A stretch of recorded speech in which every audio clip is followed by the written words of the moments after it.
మురారి ప్రేయస్య భయభవదవాం భక్తవరదాం. భయభవదవాం, అత్యంత భయమునకు కారణమైనటువంటి భవం ఇది ఉన్నదో. భవము అంటే సంసారము, మళ్ళీ పుట్టుట మళ్ళీ చచ్చుట, మళ్ళీ పుట్టుట మళ్ళీ చచ్చుట. లోకంలో మధ్యలో ఉన్నవి కష్టాలంటారు, కానీ అసలు కష్టం అనేటటువంటివి రెండే. మొదటి కష్టం ఏది అంటే అమ్మ కడుపులో ఉండి బయటికి రావడం. రెండో కష్టం ఏది అంటే బయటికి వచ్చిన తరువాత శరీరంలోంచి బయటికి వెళ్ళిపోవడం. ఈ రెండే కష్టాలు. ఎందుచేత అంటే 9 రంధ్రాలు అంటారు, కానీ 9 కాదు, 11 రంధ్రాలు ఉంటాయి శరీరానికి. 2 కన్ను రంధ్రాలు, 2 ముక్కు రంధ్రాలు, 2 చెవి రంధ్రాలు 6, నోరు 7, మలద్వారం 8, మూత్రద్వారము 9, 10వది నాభీరంధ్రము, 11వది బ్రహ్మరంధ్రము. పుట్టగానే మూసుకుంటుంది నాభీరంధ్రం. అమ్మ నాభి కత్తిరించేస్తారు. కత్తిరించేస్తే అమ్మకి కొడుక్కి లేదా కూతురికి నాభీ సంబంధం తెగుతుంది, కానీ హృదయ సంబంధం ఉండిపోతుంది. మా అమ్మ అని, నా కొడుకు. ఇది ఎక్కడ వరకు ఉంటుందంటే ఆ కొడుకు కీర్తివంతుడైతే లోకంలో మొదట ఏమడుగుతారంటే ఏ తల్లి కన్న పిల్లాడివయా అని అడుగుతారు. అలా అనిపించుకున్న వాడి గురించిట ఆ ఉత్తమ లోకాలకి వెళ్ళిపోయి అలా అనిపించుకున్న కొడుకు ఏ తల్లిదండ్రులకు పుడతాడో వాడి కారణంగా, వాడి యశస్సు కారణంగా ఉత్తమ లోకాలకు వెళ్ళిపోతారు తల్లిదండ్రులు. వెళ్ళిపోయి సంతోషపడుతుందట ఇటువంటి బిడ్డని కన్నానని. కాబట్టి హృదయ సంబంధం మిగిలిపోతుంది. ఒక రంధ్రం మూసుకుంది, 10వ రంధ్రం. 11వ రంధ్రం బ్రహ్మరంధ్రం. అందుకే పాపట అంటే సీమంతము, సీమాంతము ఇక్కడ వరకే పాపట తీస్తారు, అది దాటి తీయరు. ఎందుకంటే బ్రహ్మరంధ్రం ఉంటుంది, దాన్ని తట్టకూడదు. అది ఎప్పుడు తెరుచుకోవాలంటే ప్రాణములు ఉద్గమించేటప్పుడు ఆ రంధ్రాన్ని భేదించుకుని వెళ్ళిపోయాడు అంటే ఇక తిరిగి రాడు అని గుర్తు. అది పగలకుండా ఎక్కడి నుంచైనా వెళ్ళిపోయాడు అనుకోండి, దొంగదారిలో వెళ్ళిపోయాడు కాబట్టి మళ్ళీ వస్తాడు ఇంకో శరీరంలోకి, పునర్జన్మ ఉన్నది అని గుర్తు. కాబట్టి ఇప్పుడు 11 రంధ్రాలు. ఈ 11 రంధ్రాలలో ఎవరు భగవంతుని యొక్క అనుగ్రహాన్ని పొందారో వాళ్ళు మళ్ళీ పుట్టవలసినటువంటి అవసరం ఉండదు. కానీ పుట్టాడు కాబట్టి ఇది ఆఖరిసారి శరీరాన్ని విడిచిపెట్టేస్తాడు. ఇక సంసార భయం ఉండదు, అంటే జనన మరణములకు సంబంధించిన భయము లేదు. అటువంటి స్థితిని ఇవ్వగలిగినటువంటి అధిష్టాన శక్తి కలిగిన జలప్రవాహమునకే యమునా అని పేరు. అందుకే యమునా నదిలో ఒక్కసారి స్నానం చేస్తే భయభవదవాం భక్తవరదాం, ఆ తల్లి భక్తులైనటువంటి వారికి సమస్తమైనటువంటి వరములను కూడా కటాక్షిస్తుంది. కాబట్టి భయభవదవాం భక్తవరదాం విషజ్వాలోన్ముక్తాం, ఆమె విషజ్వాలల నుంచి విముక్తి పొందింది. శంకరాచార్యుల వారి యొక్క శ్లోకాలకి ఒక వైభవం ఉంటుంది. ఏమిటా వైభవము అంటే కొన్ని స్పష్టంగా చెప్తారు, కొన్ని స్పష్టంగా చెప్పరు. అలా స్పష్టంగా చెప్పకపోతే ఏమవుతుందంటే అది ఏమిటో తెలుసుకోవాలని ఒక కోరిక పుడుతుంది. ఆ కోరిక పుడితే ఏమవుతుంది, ఏమిటండి ఇది ఇలా ఎందుకుందండి, ఇదేమిటండి అని మీరు అడుగుతారు. అడిగి అది తెలుసుకోవాలన్న ప్రయత్నంలో అసలు అటువంటి ఆర్తి ఒకటి ఉంటే అందరినీ అడుగుతాం. అడిగి తెలుసుకున్నాం అనుకోండి, అదే తపస్సు. అది తెలిసిందనుకోండి, అబ్బా చాలా గొప్పగా ఉందండి, నిజము సుమా అంటాం. అలా తపస్సు చేయించి చెప్పిస్తారు. అందుకని విషజ్వాలోన్ముక్తాం, యమునా నది విషజ్వాలల నుండి విముక్తమైంది. ఏమిటి అంత గొప్ప యమునా నది విషజ్వాలల చేత కమ్మబడడం ఏమిటి, ఎందుకు జరిగిందలా అంటే యమునా నదికి కాళింది అని ఒక పేరు. ఇది కళింద పర్వతం మించి ఆ ప్రవాహం ప్రారంభమైంది కాబట్టి కాళింది అని పేరు. అటువంటి యమున ఒకప్పుడు కాళీయ సర్పము చేత ఆవరింపబడింది. కాళీయుడు గరుత్మంతునికి భయపడి సముద్రంలో ఉండడం మానేసి ఒక్క యమునా నదిలో ఆ మడుగు దగ్గరికి రాడు, అక్కడ సౌభరి తపస్సు చేసి గరుత్మంతుణ్ణి శపించాడు కాబట్టి అక్కడ ఆ ప్రవాహంలో కూర్చున్నాడు. యమునా నది ప్రవాహంలో ఆయన భార్యలు, ఆయన బిడ్డలు అందరూ అందులో ఉండేవారు. ఎంత విషం కలిగినటువంటి ప్రాణి అంటే ఇప్పటికీ వెంకటేశ్వరుడి సుప్రభాతం చెప్తే కాళీయుణ్ణి తలుచుకుంటాం. మన్మూర్ధిని కాళియపణి వికటాట వీషు శ్రీ వెంకటాద్రిశిఖరే శిరసశ్రుతీనాం చిత్తేప్యనన్య మనసాం సమమాహితౌతే శ్రీ వెంకటేశ చరణౌ శరణం ప్రపద్యే అంటాం. అటువంటి కాళీయుడు భార్యాబిడ్డలతో కలిసి యమునా నదిలో పడుకున్నాడు. నీళ్ళన్నీ విషమైపోయాయి. ఆయన విడిచిపెట్టేటటువంటి విషపు గాలులకు పైన ఆకాశంలో ఎగురుతున్న పక్షులు కూడా నేల మీద పడిపోయి సముద్రంలో ఆ నదిలో పడిపోయి ప్రాణం విడిచిపెట్టేవి, తినేస్తుండేవాడు. ఒకసారి తెలియక గోపాలబాలురు ఆవులు ఆ నీరు తాగారు. తాగితే పడిపోయి ప్రాణం విడిచిపెడితే శ్రీకృష్ణ పరమాత్మ తన అమృత దృక్కుల చేత వాళ్ళని బ్రతికించాడు. బ్రతికించి అరెరే ఈ కాళింది మడుగుని శుభ్రం చెయ్యాలి, లేకపోతే రేపు పొద్దున్న ఇంకోళ్ళు మరణిస్తారు. ఇది నది విషతుల్యం కాకూడదు. కృష్ణ పరమాత్మ చేసిన ప్రక్రియ జ్ఞాపకం పెట్టుకోవడానికే రాబోయేటటువంటి కాలాలలో నదుల్ని విషతుల్యం చేస్తారని శంకరాచార్యుల వారికి తెలిసేమో, ఆయనకి తెలియనిదే ఉంటుంది. అందుకే ఈ మాట వేశారు నది గురించి. మీరు ఎప్పుడైనా మధ్యలో ఉంటే ఇద్దరు కలిసి కూర్చున్నా సరే వాళ్ళిద్దరూ వేరువేరుగా ఉన్నట్టే లెక్క. అందుకే రేపు ఏదో తెల్లవారుజామున 2 గంటలకి పెళ్ళి, ఇవాళ రాత్రి పెళ్లి కొడుకుని పెళ్లి కూతురిని కూర్చోబెట్టి అక్షతలు ఏమన్నారు అనుకోండి, అంతకన్నా అన్యాయమైన విషయం ఇంకోటి ఉంటుందా? అసలు ఆ కన్యాదాత తన కూతుర్ని కన్యాదానం చేశాడా? పెళ్ళయిందా? మంగళసూత్రం కట్టాడా? వాళ్ళిద్దరు ఎలా భార్యాభర్తలు అయ్యారు? నీకు కళ్యాణ మంటపం దొరకలేదని రిసెప్షన్ పేరు చెప్పి వాళ్ళిద్దరినీ కూర్చోబెట్టావా? యువతల వాడు చేసుకున్న గాయత్రి సర్వనాశనం అయిపోయినా నీకు అక్కర్లా. ఏమని ఆశీర్వచనం చేయాలి వాళ్ళిద్దరికీ పిల్లలు పుట్టాలని? ఎక్కడైనా ఓ ఆడమగ పక్కన కూర్చుంటే వెళ్ళి అక్షతలేసి మీకు ఇద్దరికి దీర్ఘసుమంగళీ భవ అమ్మ సుపుత్రాప్రాప్తిరస్తు ఈయన వల్ల అనొచ్చా? వాళ్ళిద్దరు ఎవరు దంపతులు ఎలా అయ్యారు? ఆడపిల్ల తండ్రి కన్యాదానం చేశాడా? పిల్లాడి తండ్రి ఒప్పుకున్నాడా? ఎలా కూర్చోబెట్టావు ఇద్దరిని పక్క పక్కన? పిలిచి ఆశీర్వచనం చేయమని ఎలా అడుగుతున్నావు? ఎలా వేస్తారు? సరే ఇప్పుడంటే ఆయన బూట్లు వేసుకుని కూర్చుంటాడు, ఏదో కర్ణుడు సహజ కవచకుండలాలతో పుట్టినట్టు వీడు బూట్లతోనే పుట్టినట్టు. ఆ రోజున మాత్రం ప్రత్యేకం కోట్ వేసుకుంటాడు. కోట్ వేసుకుని బూట్లు వేసుకుని వాడు కూర్చుంటాడు. వాడు ఎలా వాడికి అక్షతలు వేయడం? అసలు బూట్లు వేసుకున్న వాడికి అక్షతలు ఏమిటి? ఆ బూట్లు విప్పకుండానే పెద్దలకి నమస్కారం చేస్తాడు, అదో చమత్కారం. వాడు బూట్లు విప్పితే నామోషి, అందుకని విప్పడం. ఆ బూట్లతో నమస్కారాలు ఏమిటి? బూడిద ఆశీర్వచన విహ. ఎందుకు ఆ పెళ్ళికి వెళ్ళడం కాదు. కనీసం అలా కుదరదండి. ఈ రోజుల్లో ఉన్న కళ్యాణ మంటపాలు వాటి రేట్లు కూడా దృష్టిలో పెట్టుకోండి. అలా నోరేసుకు పడిపోవడం కాదు కోటేశ్వరారు అంటారా?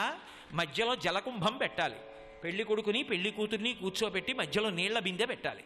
నీళ్ల బిందె పెడితే వాళ్ళిద్దరూ వేరువేరుగానే ఉన్నట్టు లెక్క. అక్కడ అక్షతలేసి ఇక్కడ అక్షతలేసి అమ్మ నీకు మంచి కొడుకు పుట్టాలి, ఆయనకి మంచి కొడుకు పుట్టాలి, ఇద్దరూ కలిశాక అదే అవుతుంది తప్ప కనీసం ఆశీర్వచనం చేసేవాడికి దోషం రాదు. అప్పుడు కూడా బిందె పెట్టి బూట్లు వేసుకుంటే కాదు, బూట్లు ఇప్పితే. కాబట్టి ఏదైనా ఒకటి చేశాము అంటే శాస్త్రం అన్న మాట ఒకటి ఉంది, దానికి ఒక గౌరవం ఇచ్చింది. లేనినాడు దానికి ఎందుక తంతు? నిన్ననే కదూ మీతో తల కొట్టుకున్నాను. శాస్త్రస్య గురువాక్యస్య సత్యబుద్ధ్యావధారణ సా శ్రద్ధా కరితా సిద్ధి యయా వస్తూపలభ్యతే. సంతోషంగా ఉండాలి కన్యాదానం చేసిన వాడు, సంతోషంగా ఉండాలి కోడలు వచ్చిన వాడు, సంతోషంగా ఉండాలి నవదంపతులంటే. అసలు ఆ శాస్త్రానికి ఓ మర్యాద ఏడిస్తే కదూ, చేసే క్రతువుకు గౌరవం ఉంటే కదూ అందరూ సంతోషంగా ఉండడం. చేసేవన్నీ తంతులు చేసి సంతోషాలు రమ్మంటే ఎక్కడి నుంచి వస్తాయి? సరే ఈశ్వరుడు క్షమించి అట్లే అనుగ్రహించుగాక, మధ్యలో నాకెందుకు.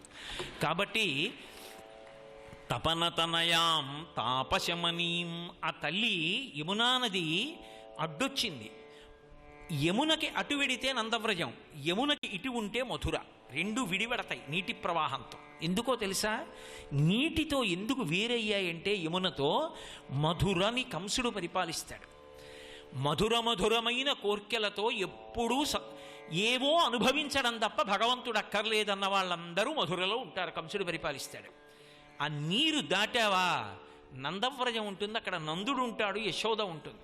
కృష్ణోపనిషత్ అని ఒక ఉపనిషత్, మీరు ఆ ఉపనిషత్ చదివితే వాళ్ళు ఎవరో అర్థమవుతుంది. నందుడు అంటే మోక్షం, యశోద ఎవరు అంటే ముక్తికాంత. వాళ్ళిద్దరు ఎక్కడున్నారో అక్కడ కృష్ణుడు ఉంటాడు. కృష్ అంటే నిరతిశయ ఆనంద స్వరూపుడు. కాబట్టి మోక్షానందం ఆనందం అక్కడే ఉండాలి, ఇక్కడ ఉండడు. కంసుడు ఉంటే కృష్ణుడు ఉండడు, కృష్ణుడు ఉంటే కంసుడు ఉండడు. అందుకే కృష్ణుడు మధురొచ్చాడు అనుకోండి, ఇక కంసుడు ఉండడు. రా రా రా అని పిలిపించాడు అక్రూరుణ్ణి పిలిపించి. శూరులు తొల్లియే విభిని శోభిత పాదనక ప్రభావళించేరి భవంధకారముల పొందక బుందురు వట్టి దేవునిన్ వైరముతోడనైన పిలువన్నను పంపి శుభంబు చేసే నిష్కారణమైన ప్రేమ ఇది కంసుని పోలు సఖుండు కల్గునే అంటూ వెళ్ళాడు పాపం అక్రూరుడు. వెళ్ళి తీసుకొచ్చాడు. తీసుకొస్తే మేనమామ నేను చూడలేదు, కంస సంహారం చేశాడు. అందుకే కృష్ణుడు వస్తే కంసుడు ఉండడు, కంసుడు ఉంటే కృష్ణుడు ఉండడు. దాటిపోవాలి యమున, నందవ్రజానికి వెళ్ళిపోవాలి. ఇది తత్వం. అందుకే ఆ వసుదేవుడితో చెప్పాడు, నన్ను తీసుకెళ్లి నందవ్రజంలో యశోదాదేవి పక్క మీద పడుకోబెట్టావు, యోగమాయని ఇటు తీసుకురా అన్నాడు. ఎలా? మధ్యలో యమునుందిగా. అడగలేదు వసుదేవుడు, ఈశ్వర వాక్కు శ్రద్ధ. ఇప్పుడు పట్టుకున్నాడు, పట్టుకుని బయలుదేరాడు. ఎక్కడ దాకా వెళ్ళాడు అంటే యమున దాకా వెళ్ళాడు. యమున ఎలా ప్రవహిస్తోంది? భయంకరమైన రూపంతో ప్రవాహం వెడుతోంది. దాటడం ఎలా? ఆగాడు. ఎప్పుడైతే కృష్ణ పరమాత్మని గుండెలకి దగ్గరగా ఇలా చేత్తో పట్టుకున్నాడో, అంటే గుండెలకి కృష్ణస్పర్శ ఉందో హృదయానికి, ఆశౌరికి తెరవసగెను ప్రకాశోద్ధత తుంగ భంగ కలిత ధరాసాకాశయగు యమున మును సీతేశునకు పయోధి త్రోవ ఇచ్చిన భంగిన్. ఇది కృష్ణ ఆవిర్భావం నుంచి యమునతో సంబంధం. మురారి ప్రేయస్య, అది శంకరుల స్తోత్రం. ఇంత యమున ఇలా పట్టుకుంటే కృష్ణుణ్ణి త్రోవిచ్చేసింది, వెళ్ళిపోయాడు నందవ్రజానికి. ఇప్పుడు యోగమాయని ఎత్తుకున్నాడు, ఇటు వచ్చాడు, మళ్ళీ త్రోవిచ్చేసి వచ్చేసాడు. అలా ఉండిపోయిందా? ఉండిపోలేదు, కలిసిపోయింది, ప్రవాహం వెళ్ళిపోయింది. నేను మీకు మొట్టమొదటే మనవి చేశా, యమున కాలస్వరూపము, యమధర్మరాజు కాలుడు, సూర్యుడు తండ్రి అని మనవి చేశాను. కాలము ఎవరికి చోటివ్వదు, కాలమునందు పుట్టి కాలమునందు పడిపోతుంది. దీన్ని మర్త్యలోకం అంటారు. మర్త్యలోకము అన్న మాటకు అర్థం ఏమిటంటే, మనకి తెలిసేది జనన తేదీ, ఆ పుట్టిన శరీరం వెళ్ళిపోయే తేదీ ఒకటి ఉంటుంది. అది ఎవరికి తెలుస్తుందంటే ఈశ్వరుడికి ఒక్కడికే తెలుస్తుంది. అందుకే చిత్రగుప్తుడు ఆయన ఊపిరిల రూపంలో ఆయుర్దాయాన్ని లెక్క పెడతాడు. ఎన్ని ఊపిరిలుగా ఇచ్చాను అన్నది ఇక్కడే కూర్చుని లెక్క పెట్టుకుంటూ ఉంటాడు. ఆ ఊపిరిలు అయిపోగానే బయటికి వెళ్ళిపోతాడు. శివం వెళ్ళిపోతే శవం, శరీరం పడిపోతుంది. అందుకని పడిపోయే తేదీ తెలియదు, పుట్టిన తేదీ తెలుస్తుంది. పుట్టిన తేదీ ఉంది అంటే పడిపోయే తేదీ కూడా ఉంది, వెళ్ళిపోతుంది. ఈ లోకమునందు కాలములో వచ్చిన ఏ ప్రాణి కూడా శాశ్వతముగా ఉండడం అన్నది సంభవం కాదు. అలా ఉండవు కాబట్టే దీనికి మర్త్యలోకమని పేరు. అటువంటి లోకంలో పుట్టి శరీరంతో ఉండిపోవాలని ఎవడైనా కోరితే ఇది రాక్షసత్వం అంటారు. అందుకే అలా కోరుకుంటే రాక్షసుడు కాదయా. శరీరం వెళ్ళిపోతుంది, ఆత్మ ఎక్కడికి వెళ్ళదని తెలుసుకున్నవాడెవరో వాడు జ్ఞాని. ఈ ఉరుములు, ఈ మెరుపులు, ఈ యసనుల ఘోషములను, ఈ జలధారల్ నియానమున్నిరుంగముకు యాళింపగదయ్య గుణరత్ననిధి. ఇంతకుముందు ఎప్పుడు చూడలేదు ఏమిటి ఈ వాన? ఈశ్వరా మమ్మల్ని అనుగ్రహించు, ఈశ్వరా అనలేదు వాళ్ళు, కృష్ణ అనుగ్రహించు అన్నారు. అనేటప్పటికీ కేవలం మనుష్యుల కోసం కాదు, ఆవులు, దూడలు ఇవన్నీ ఉన్నాయి, వీటి కోసమని చెప్పి ఎక్కడికో రండ్రా అనలేదు ఆయన. బాలుండాడుచునాతపత్రమని సంభావించి పూగుత్తి కింగీలం దల్చిన లీలలేనగవుతో కృష్ణుండు తానం మహాశైలమ్మున్ అలకేల దల్చి విపుల ఛత్రంబుగా పట్టె తద్భీల భృత్యుత దిశిలా చకిత గోపీ గోప గోపంక్తికిన్. ఆడుకుంటూ ఆడుకుంటూ పిల్లవాడు అలా పరిగెడుతూ అక్కడే ఉన్నటువంటి ఒక పువ్వుని చేత్తో కోసి హేళగా పట్టుకుని పైన ఏదో గొడుగు పట్టుకున్నట్టు పరిగెడితే ఎలా ఉంటుందో అలా గోవర్ధన పర్వతాన్ని పెల్లగించి చిటికిన వేలితో పైకెత్తి పట్టుకున్నాడు. పట్టుకుని ఒక్క గోపాల బాలుని కాదు, ముందు నమ్మి వచ్చినవి ఎవరంటే ఆవులు, దూడలు లోపలికి వచ్చాయి. నమ్మనిది ఎవరంటే పెద్దవాళ్ళు. కొండ వదిలేస్తే బయట ఉంటే కాళ్ళు చేతులు విరుగుతాయి, వడగళ్ళకి లోపలికి వెళ్ళిన తర్వాత వదిలేస్తే కొండ మేము రామన్నారు. అంటే మహానుభావుడు ఈ కొండ పడిపోతుంది అనుకుంటున్నారా? ఒక్క నాటికి పడదు. బాలుండీతడు కొండ దొడ్డది మహాభారంబు శైరింపగా దాలండో జనిదీని కింద నిలువంచెంకింపగా బోలదీ శైలంబో నిధి జంతు సంజట ధరాచక్రంబు పైపడ్డ నాకేలల్లాడదు బంధులార నిలుడీ క్రిందన్ ప్రమోదంబునన్. బెంగ పెట్టుకోకండ్రా, రండి కాపాడతానని కొండ ఎత్తి 7 రాత్రులు 7 పగళ్ళు పట్టుకున్నాడు. ఎన్నాళ్ళు బతికినా ఆది సోమ మంగ బుధ గురు శుక్ర శని 7 రోజులు తప్ప మనకి ఏమున్నాయి? బతకడానికి చావడానికి కూడా 5 రోజులే. ఆ 7 రోజులు బతికున్నంతకాలం సంతోషంగా ఉండాలి అంటే గోవర్ధనోద్ధరణం చేసిన చిన్ని కృష్ణుడి యొక్క పాదాల దగ్గర నిలబడాలి. కాబట్టి ఆ రోజున నోరు లేని నా బిడ్డలు ఆవుల్ని, దూడల్ని కాపాడని కామధేనువు పరిగెత్తుకొచ్చి తన పాలతో అభిషేకం చేసి గోవుల్ని కాపాడాడు కాబట్టి గోవిందా అని బిరుదునిచ్చింది. కాబట్టి గోకుల భీతి వినాశకృతే, ఆ యమునా నది ఒడ్డునే జరిగింది ఇది. ఆ యమున కృష్ణుడు ఇద్దరు అవిభాజ్యం, అంతగా పెనవేసుకుపోయినవారు. ఆ గోవులకు నీరిచ్చింది. ఆ గోవులు సామాన్యమైన గోవులు కావు, అవన్నీ కూడా మహర్షులు ఉపనిషత్తులు గోవులుగా వచ్చాయి. ఆ ఉపనిషత్తులు తాగడానికి కావలసినటువంటి నీళ్ళిచ్చిన ఘనత సంతరించుకున్నది యమునా నది కృష్ణావతారంలో. ఆ గోవులు ఎంత పొంగిపోయాయండి. క్రెళ్ళురికె మసలిలే గల్లు మందడి కొని రంకెలిడియ మత వృషభంబుల్ పెళ్ళున ముదుగుల పొదుగుల చల్లించన్ పాలు బాలు సంభవ వేళన్ అంటారు పోతన గారు. దూడలు తోకలెత్తి ఎగిరేయట మా వెంట కృష్ణుడు వస్తాడని. ఆవులు షేరుపాలు ఇచ్చేవి 2 షేర్లు ఇచ్చాయి. ఎద్దులు పెద్ద పెద్ద క్రేంఖణాలు చేశాయి. ఎందుకని? వెనక పరాత్పరుడు తమ వెంట నడిచొస్తున్నాడు. ఇక నుంచి తమ తోక పట్టుకుంటాడు, తమ ఒళ్ళు ముట్టుకుంటాడు, తమని కడుగుతాడు, తమని పట్టుకుంటాడు, తమని మేపుతాడు, తమ వెనక రక్షకుడుగా నడుస్తాడు. వాటికి తెలుసా కృష్ణుడు భగవానుడని? తెలియక్కర్లేదు. వాటి ఉత్సాహం అలా ఉంటుంది ఈశ్వరావతారం వచ్చినప్పుడు. కాబట్టి అటువంటి ఉపనిషత్తులు గోవులుగా వస్తే ఆ గోవులకు నీరిచ్చి పోషించి ధారకమైనటువంటి నీరు ఆ యమునా నది. అందుకే గోకుల భీతి వినాశకృతే. అక్కడతో ఊరుకుందా యమునా నది గొప్పతనం? ఆవిడ ఎంత గొప్పది అంటే ఆ నది జగదఘమోచని మానసదాయిని కేశవ కేళి నిదానగతే. ఆ యమునా నది అద్భుతమైనటువంటి ఒక విశేషాన్ని కల్పించుకుంది.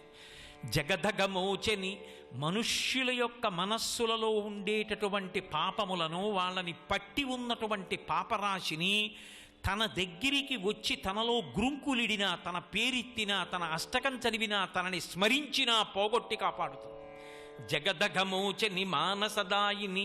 పాపాలు పోగొట్టి వదిలిపెట్టడం కాదు, మళ్ళీ పాపం చేయకూడదనే మంచి బుద్ధినిస్తుంది. అందుకు నదుల గురించి వినడం. మన నదులకు అంత ప్రాశస్త్యం ఉంది. మన నదులకు అటువంటి అధిష్టాన దేవతలు ఉన్నారు. అటువంటి నదులు సనాతన ధర్మము యొక్క సొత్తు. వాటిని జాగ్రత్తగా కాపాడుకోవడం మనందరి కర్తవ్యం. అందుకే జగదగమోచని మానసదాయిని కేశవ కేళి నిదానగతే. ఆ యమునా నది ఒడ్డున జరిగినటువంటి లీల పరమాద్భుతమైనటువంటి లీల, అత్యంత ఉత్కృష్టమైనటువంటి లీల. దాన్ని రాసలీల అంటారు. రాసలీల కృష్ణుడు అష్టమి తిథి నాడు పుడతాడు. 8వ మెట్టు సమాధి. అష్టాంగ యోగంలో చిట్ట చివరిది సమాధి. ఆ సమాధి స్థితికే రాసలీల అని పిలుస్తారు. ఆ రాసలీలలో కృష్ణ భగవానుడు ఎక్కడ చేశాడు రాసలీల అంటే యమునా నది ఒడ్డునే చేశాడు. ఎందుకు చేశాడో తెలుసా? యమున ఒడ్డున చేశాడు అంటే దానికి అర్థం రాసలీలని మనసులో దర్శనం చేసిన, రాసలీలని విన్న, యమున ఒడ్డున జరిగినటువంటి రాసలీలని స్మరించిన కృష్ణ భగవానుడి యొక్క పరిపూర్ణమైనటువంటి అనుగ్రహం కలుగుతుంది. ఆ యమున ఒడ్డునే ఒక రాత్రి వేళ నిలబడి వేణు ఊదాడు. ఊదితే గోపకాంతలందరూ పరుగు పరుగున వెళ్ళారు. వాళ్ళేం కామంతో వెళ్ళలేదు.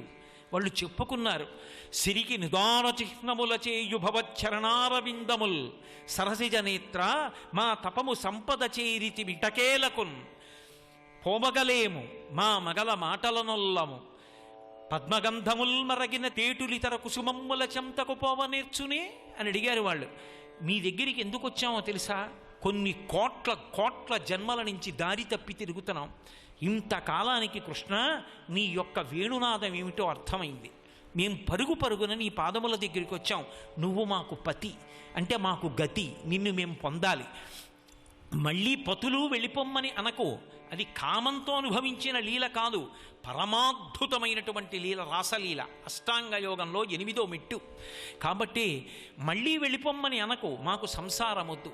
నీ చరణ సేవకులకు సంసార భయము మాన్పి శ్రీకరంపు పట్టు కలిగి కామదాయి అయిన కరసరోజమ్ము మా మస్తకములను నిచి మనుపుమీష. ఇది వాళ్ళ కోరిక. ఎవరు నీ చరణములను సేవిస్తారో వాళ్ళకి సంసార భయం ఉండదు. ఓ కృష్ణ, నువ్వు మాకు సంసార భయాన్ని తీసేయి. శ్రీకరమైనటువంటి పట్టు కలిగినటువంటి నీ చేతిని మా తల మీద ఉంచి మమ్మల్ని అనుగ్రహించవయ్యా అని అడిగారు. వాళ్ళందరితో కలిసి రాసలీల చేసినట్టే చేశాడు. నడుములు వీగియాడ చిరునవ్వులు నివ్వటెలింగ మేఖలల్ సుడివడ చూట్కి మెరుంగులు పర్వ ఘర్మముల్ నొడవ కురుల్ చెరింప శృతి భూషణముల్ మెరయన్ సకుష్టలై పడతొకలాడుతుంచలకి పాడిరి మేఘ తటిల్లతా ప్రభన్ అంటారు. ఆ సమయంబునన్ కృష్ణుడు విభుడు అనంతుడు కృష్ణుడు చిత్రమూర్తి అయి చేసెను మండల భ్రమణశీల పరస్పర బద్ధ బాహు కాంతాసు విలాసమున్ బహువిధ స్ఫురితానన విన్యాసము రాసమున్ అని ఆయన మండలాకారంలో నిలబడ్డాడు. అంటే గోపకాంత కృష్ణుడు, గోపకాంత కృష్ణుడు, గోపకాంత కృష్ణుడు, అంటే ఇద్దరు అంగనల మధ్యలో కృష్ణుడు, ఇద్దరు కృష్ణుల మధ్యలో అంగన, అందరూ మండలాకారంగా గుండ్రంగా నిలబడ్డారు. నిలబడి చేతులు పట్టుకుని వాళ్ళు క్రీడ చేశారు. అది రాసలీల. యమునా నది ఆయనకి ఎంతటి అలంకారం అంటే ఆ యమునా నదికి కృష్ణుడికి అంతటి దగ్గర సంబంధం. ఆవుల వెంట దూడల వెంట పరుగెత్తాడు. ఆ యమునలో అవి నీళ్లు తాగేవి, ఆ యములలో దిగేవాడు, ఆ యములలో స్నానం చేసేవాడు, ఆ ఆవుల్ని దూడల్ని తోలుకొస్తుండేవాడు. గోపాల బాలులతో గోపకాంతలతో కలిసి అక్కడ అనేకమైనటువంటి లీలలు చేశాడు. ఎన్ని క్రీడలు నిర్వహించాడో మహానుభావుడు.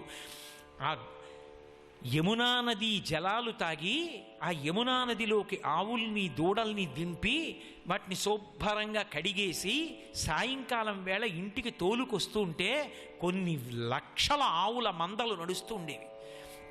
లీలాశుకుడు పొంగిపోయాడు.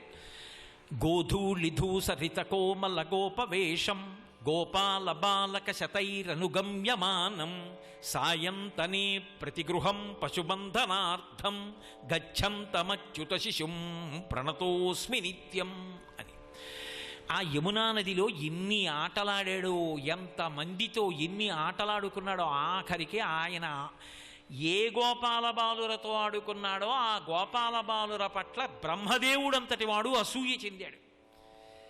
అసూయ చెంది ఆఖరికి 4 తలకాయలు పట్టుకొచ్చి చిన్ని కృష్ణుడు యొక్క పాదములకు తగిలేటట్టుగా తిప్పి తిప్పి నమస్కారం చేశాడు. చేసి ఒక్క వరవడుగుతానివ్వయా కృష్ణ అన్నాడు. ఏం కావాలన్నాడు. ఎన్నడునైన యోగి విభులెవ్వని పాదపరాగమింతయున్ కన్నుల కానరట్టి హరి తన్నుచు గుద్దుచు కౌగిట చేర్చుచు చెట్టపట్టుచున్. ఎటువంటి శ్రీ మహావిష్ణువు! ఎన్నడునైన యోగి విభులెవ్వని పాదపరాగమింతయున్ కన్నుల కానరు. యోగి విభులంతటి వాళ్ళు తపస్సు చేస్తే ఆయన పాదాలకి అంటుకున్నటువంటి ఒక కణం కనపడదు. అటువంటి కృష్ణుడిని పట్టుకుని వీళ్ళందరూ ఏం చేస్తున్నారు? ఈ గోపాల బాలురు వీళ్ళందరూ కౌగిట చేర్చుచు చెట్టపట్టుచున్ తన్నుచు గుద్దుచున్ నగచు తద్దయుకైవడి కుడియాడుచున్ మన్నను చేయు వల్లవ కుమారుల భాగ్యము వింత యొప్పునే. వీళ్ళకి తెలుసా తెలియదా పక్కన పెట్టు. పరిపూర్ణావతారం ఆ కృష్ణుడిని పట్టుకుంటున్నారు, కౌగిలించుకుంటున్నారు, తంతున్నారు, గుద్దుతున్నారు, పక్కన చేరుతున్నారు, ఆడుకుంటున్నారు, ఎంగిలి ముద్దలు పెడుతున్నారు. ఆఖరికి పెడుతుంటే మహానుభావుడు వాళ్ళు పెట్టినటువంటి ఎంగిలి ముద్దలు తాను తింటున్నాడు. వీళ్ళకన్నా అదృష్టవంతులు లోకంలో ఎక్కడున్నారయ్యా? అహోభాగ్యం అహోభాగ్యం నందగోప ప్రసౌకసాం జన్మైత్రం పరమానందం పూర్ణం బ్రహ్మ సనాతనం. పూర్ణమై సనాతనమైనటువంటి బ్రహ్మము ఆడుకుంటోంది పిల్లలతో. నాకేం అక్కర్లేదయ్యా. ఏలా బ్రహ్మపదంబు వేదములకన్ వీక్షింపగారాని నిన్నీ లోకంబున ఈ వనాంతరమునంది మందలో కృష్ణయం చాలాపాది సమస్త భావములు నీయందే నిక్షేపించు ఈ వ్రేలందొక్కని పాదరేణువులు పై వేష్టించినం చాలదే. దిక్కుమాలిన బ్రహ్మపదం ఎవడికి కావాలి? తీసవతల బారాయి. నాకొద్దు. అది ఉంటే అహంకారం వచ్చి నాకొద్దు కృష్ణ. నాకేమిస్తావో తెలుసా? నీతో కలిసి ఆడుకుంటున్నారే, నీతో కలిసి చట్టాపట్టాలేసుకు తిరుగుతున్నారే, నిన్ను తంతున్నారే, నిన్ను గుద్దుతున్నారే, నిన్ను కౌగిలించుకుంటున్నారే, నువ్వు పెట్టిన ఎంగిలన్నం తింటున్నారే. ఎండన్రగ్గితి రకటంబడి తిరింకేలా విలంబింపగా రెండో బాలకులార చల్దికుడువన్ రమ్యస్థలం బిక్కడి దండం లేగలు నీరు తాగి అరమందం పచ్చికల్ మేయుచున్ దండంబై విహరించుచుండ అమంద ప్రీతి భక్షింతమే అని కృష్ణుడు పిలిస్తే వచ్చి కూర్చుని అన్నం తింటున్నారే. ఆ ఎంగిలి నీకు పెడుతున్నారే, నీ ఎంగిలి వాళ్ళు తింటున్నారే, నువ్వు మధ్యలో నిలబడితే నిన్ను చూస్తున్నారే. వాళ్ళ పాదములకు అంటుకున్న మట్టి కాస్త తీసి పైన చల్లుకొని చాలన్నాడు. ఆ యమున, ఆ బృందావనం, ఆ నందవ్రజం, ఆ గోపాల బాలురు, ఆ కృష్ణుడు అవిభాజ్యం. సర్వం శ్రీ ఉమామహేశ్వర పరబ్రహ్మార్పణమస్తు. స్వస్తి.